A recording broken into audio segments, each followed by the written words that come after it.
Dear friends, I'm Operator Starsky, and today is day 1069 of terror Russia's desperate invasion of Ukraine.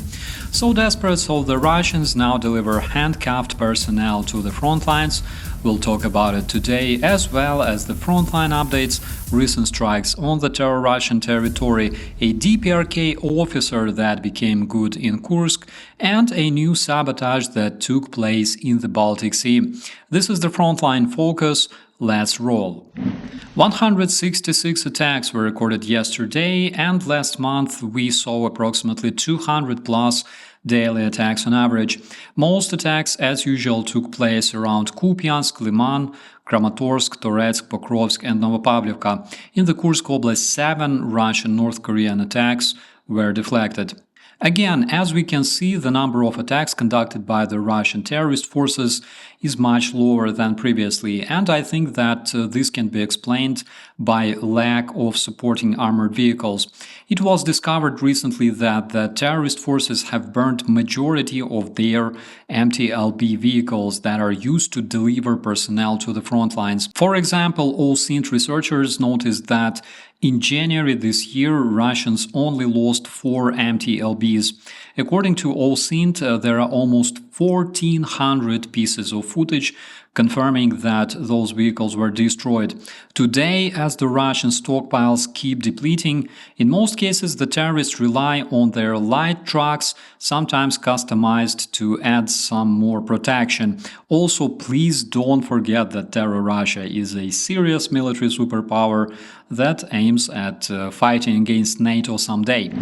The guys on the ground in Kursk reported new details on the North Koreans. They seem to have much higher motivation than the Russian terrorists, and there were already numerous cases of the DPRK soldiers self-exterminating using hand grenades in order to avoid captivity.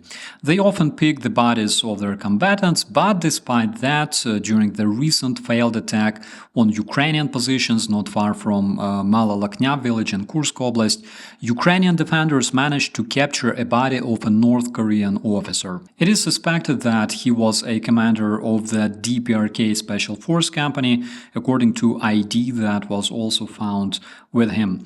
So far, we have a footage provided by the Ukrainian journalists, and it was also reported that at least 2 more North Korean officers were eliminated during that combat. Regarding the terror Russian personnel, a fresh footage shows a bunch of glorious Russian warriors heading to their positions in handcuffs. In fact, this video addresses 2 issues in the terror Russian army. That is the issue of the non-existent morale, as well as the issue of the terror Russian command that treats its soldiers literally like cannon fodder. But again, according to the Russian standards, it's a common thing. They believe that everybody must die. The General Staff of Ukraine reported that the stockpile of the terror Russian Shahid drones was hid in the Orlovskaya Oblast of the Terrorist Federation. According to Ukrainian intelligence, approximately 200 drones were destroyed in the underground facilities. Intelligence reported that the stockpile of thermobaric warheads detonated, causing significant damage. And despite 200 drones sounds like a big number, but generally Russian terrorists use that much drones within only 2 or 3 strikes. But still, it's a good news for Ukrainian citizens. Also, it was reported that the Russian oil refinery in Ryazan has been hit once again last night. The Russian media traditionally reported slight smoking in the area. There's absolutely nothing to worry about. The special military operation is going according to plan. At this point, there's still fire, a brightly glowing slight smoking, so to say, taking place in the Russian refinery.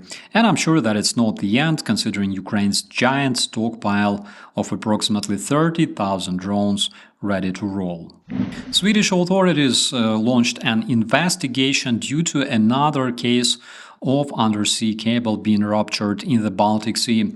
Took only a couple of months between the warning of possible sabotage issued by the US intelligence and the actual cases of this sabotage taking place in the European waters. This time a Latvian cable was ruptured. The authorities detained another Russian vessel heading under a flag of convenience from the terror Russian dock Ust-Luga. The cable ruptured in the Swedish territorial waters and it belonged to the Latvian TV Radio Communication Center LVRTC. In my personal opinion, the ships heading from the Russian docks should not be allowed into the European waters at all, just like the EU did to the Russian airplanes. Why is that? Well, because Russia is an international recognized terrorist regime. Please always remember that, and I frankly don't see any reason why the terrorists should be even allowed to share the same space with the civilized world they hate so much. Dear friends, please subscribe to stay informed about the most important updates and share this video to help Ukraine be heard. Traditionally, I will see you in the commentaries. I'm Operator Starsky. As always, be safe. Before I forget, please check out Weapons of War, a new section that we launched last Friday dedicated to the weaponry used by the Ukrainian defenders. Please leave your opinions in the commentaries to let us know what you want to learn about in the future videos. Goodbye.